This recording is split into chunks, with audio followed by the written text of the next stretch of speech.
Ang happy-happy yung pamilya ni Nathan na nandun. Nandyan? Oo. Oh!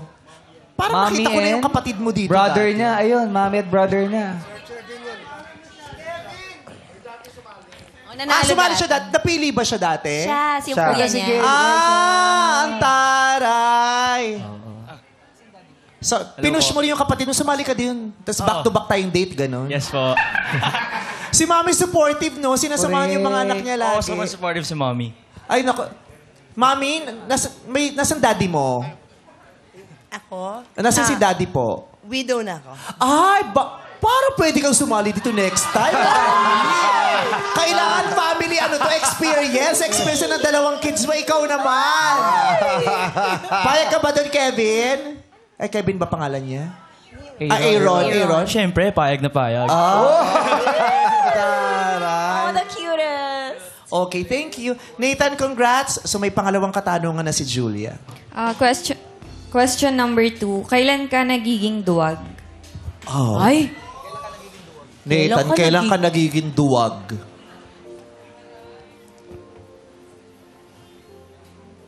Para sa akin po, rare ako maging duwag. Kasi kung talagang mahal mo isang tao, magiging matapang ka at ipaglalaban mo yung pagmamahal na yun. So sabi mo rare. Rare. Rare, so merong times pa Siguro din. pag- So ano yung time nga daw na Nagiging ay duwag. natuduwag ako dito? Kasi kahit rare, meron Hindi pa siguro din. sa pagmamahal eh. Parang fear of heights, ganun. Doon. Ganun lang. Pero sa pagmamahal, naniniwala ko kailangan matapang ka eh. Kasi kung naduwag ka sa pagmamahal, hindi mo pa paglalaban yun. Tapos hindi kayo tatagal. Halimbawa, mami mo hindi boto kay Julia. Anong gagawin mo? Actually, yung mom ko po sobrang siyang open-minded. So, tingin ko naman yung pagmamahal ng isang May magulang... networking ba kayo? Wala po. Pero Yung kasi- nanay niya ay nagpasimula ng para isang sa akin malawakang kasi- pyramiding. Ngayon nga lang lumabas sa TV daw yun. Okay. Para sa akin kasi yung pagmamahal ng isang magulang, isa sa mga greatest loves ng buong mundo. So, tingin ko naman na pag nakita ng mom ko na nagmamahalan kami ng tunay, ma-adjust din niya yung sarili niya doon.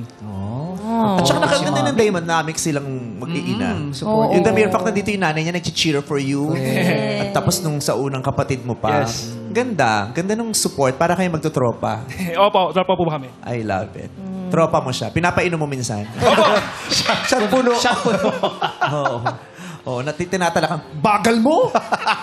Ganyan. John, ikaw naman. Ako naman, naduduwag ako kapag, alam kong hindi sigurado. Pero it doesn't mean na hindi ako sigurado ay aatras na ako. Kasi yung duwag, nandyan yan eh.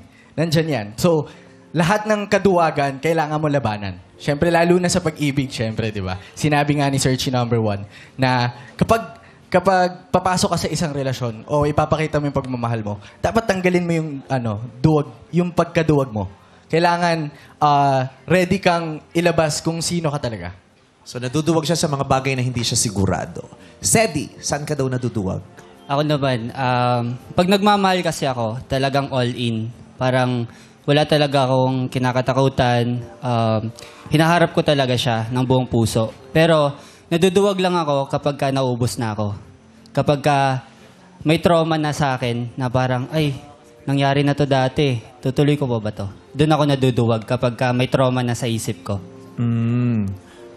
Pag nakikita, pag nagpa-flashback sa kanya yung mga pangit na karanasan, yung trauma, ayun, may ganun ng effect sa kanya, natatakot siya, naduduwag siya. Julia, sino ang bibigyan mo ng pangalawang green flag? Si Searchy number 1 din. Si Nathan! Si Dito. Paano yung reaction, Nathan? Wow! Nakadalawa agad na green flag si Nathan, so siya na ang makaka-date ni Julia! Congratulations, Nathan! Mami, please prepare for the next episode. Yupo na kita. Bukas na.